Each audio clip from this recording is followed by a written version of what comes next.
ইস্তেগফার সত্যিই এক অলৌকিক আমল। ফকির থেকে কোটিপতি হওয়া সম্ভব শুধু ইস্তেগফার দিয়ে।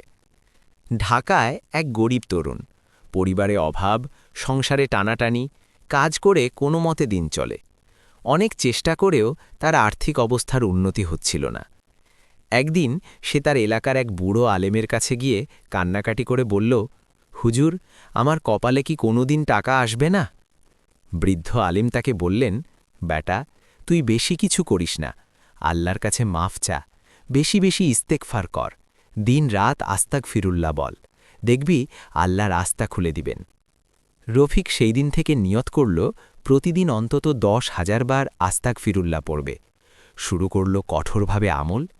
3 মাস পর একদিন তার এক আত্মীয় তাকে একটি ছোট ব্যবসার কথা বলল, পুরনো মোবাইল ফোন কেনা বেচা। সে ধার দেনা করে খুব সামান্য পুঁজি নিয়ে ব্যবসা শুরু করল, কিন্তু আল্লাহর রহমতে ব্যবসা চলতে শুরু করল, মুনাফা বাড়তে লাগল। কিছুদিন পর সে বড় পরিমাণে মোবাইল আমদানি শুরু করল, পরে শোরুম খুলে ফেলল। শুধু তাই না, ইস্তেগফারের আমল ছাড়েনি একদিনের জন্যেও।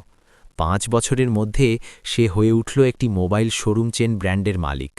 এখন সে কোটিপতি, গাড়ি-বাড়ির মালিক। সেই তরুণ সবসময় বলে, আমি ব্যবসার কলাকৌশল জানতাম না, শুধু ইস্তেগফারের বরকতেই আমার কপাল খুলেছে।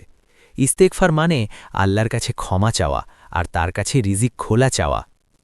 মূল শিক্ষা 1, ইস্তেগফার আল্লাহর কাছে রিজিক চাওয়ার এক মহা অস্ত্র। 2, অভাব অনটনে বেশি বেশি ইস্তেগফার করলে আল্লাহ এমনভাবে রাস্তা খুলে দেন যা মানুষ কল্পনাও করতে পারে না। 3, ইস্তেগফারের সাথে চেষ্টা, পরিশ্রম ও ধৈর্য রাখতে হয়।